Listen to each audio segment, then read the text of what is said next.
Hello everyone, it's Rosavan Werder, aka Kelly Everts.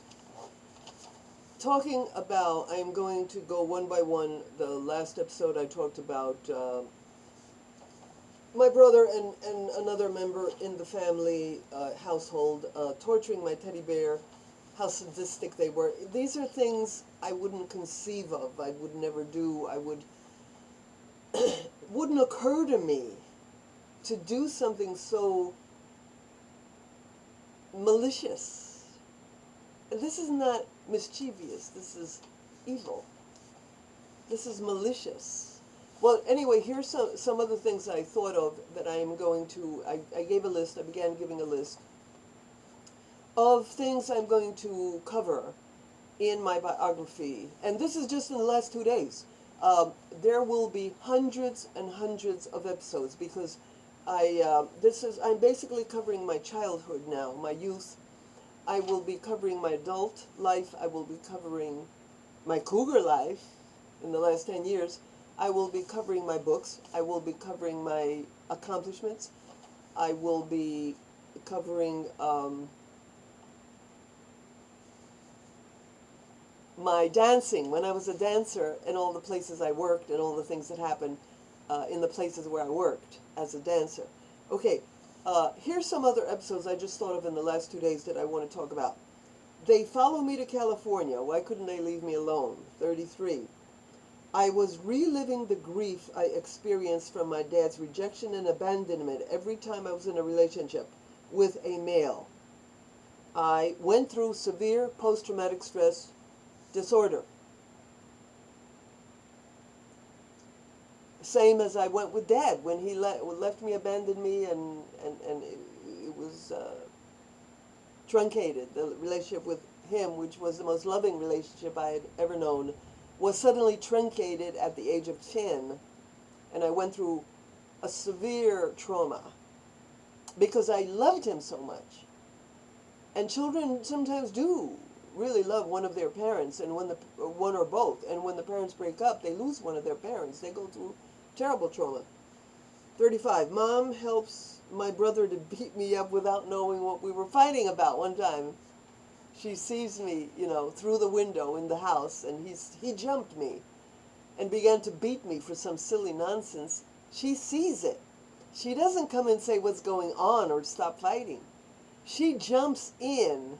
So I'm telling you the whole thing. She jumps in and helps him beat the crap out of me. So I got my mother and my brother, and she doesn't even know what it's about. You understand? 36. The shock they went through seeing me succeed. Oh, yes.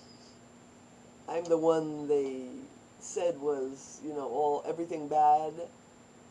My brother, the evil brother, was voted in his school as most likely to succeed. They should have given him most likely to fail, because he did fail. I'll explain it later. 37, this is important.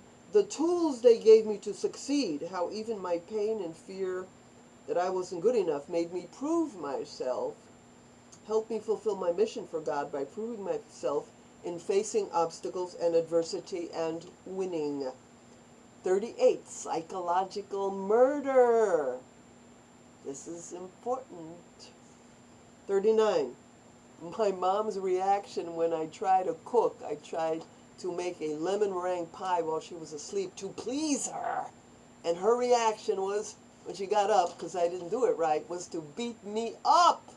And I developed a cooking phobia for many years. And then how I was healed for the most part from the cooking phobia, but I never became a great cook like my mom was. But 2 men helped me get over the cooking phobia. One was a wonderful best friend lawyer named John, and the other one was my best friend and future husband. He was my fiance for 14 years, Richard Von Werder. He helped me. The 2 of them helped me. We need to help one another. We heal one another. We do. We sure do. 40, going down Chautauqua Boulevard with no brakes, and how God saved me through a miracle. So now let me backtrack and go to number 2, because I did number 1 about the teddy bear. Our Lady of Fatima, relating to my dad. Okay, this is an important episode. Throughout my catechism years and my Catholic years, we were many times told about the great Lady of Fatima. Our Holy Mother has appeared to humanity. Oh, wow, how many times? I mean, famous times. Our Lady of Guadalupe, Our Lady of Carmel, Mount Carmel, Our Lady of the Snows, Our Lady of Borang, Our Lady of Perpetual Help.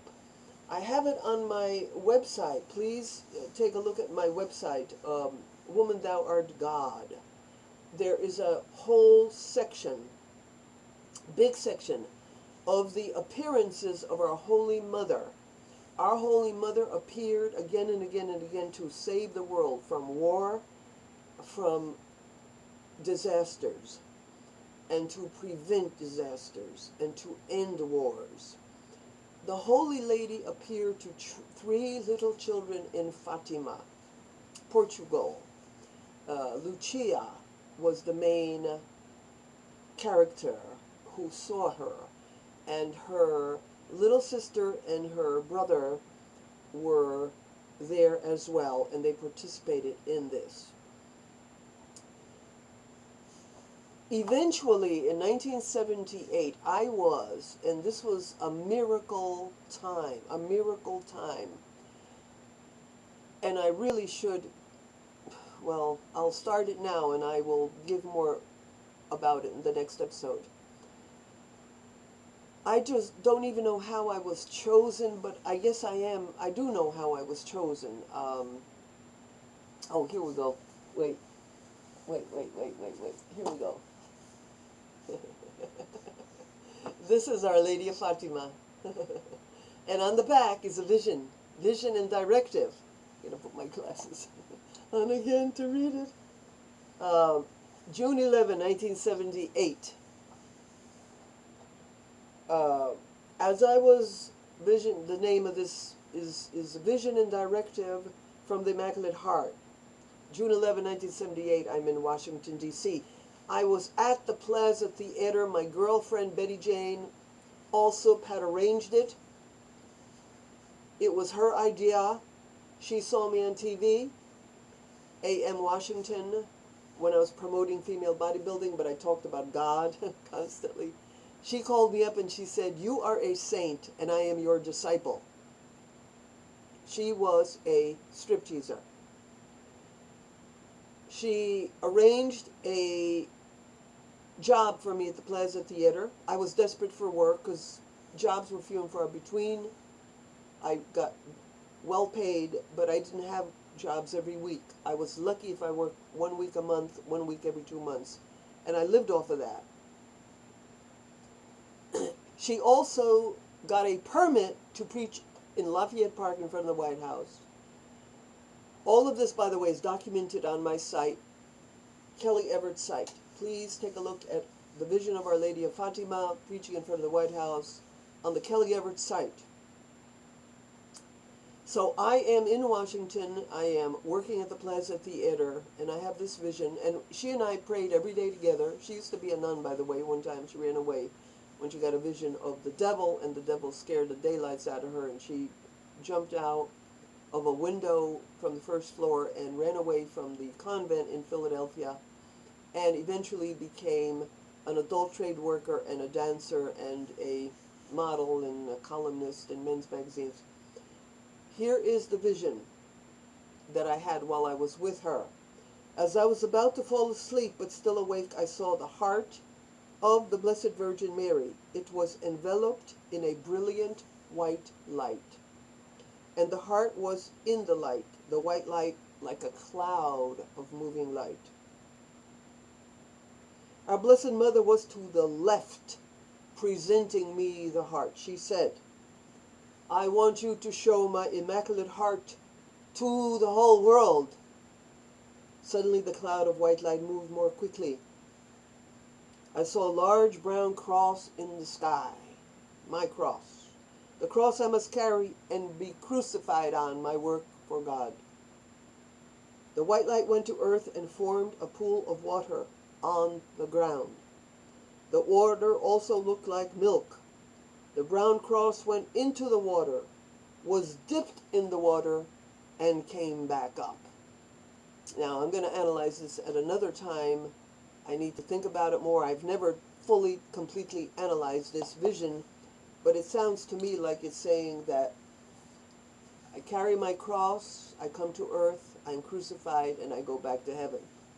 To be continued.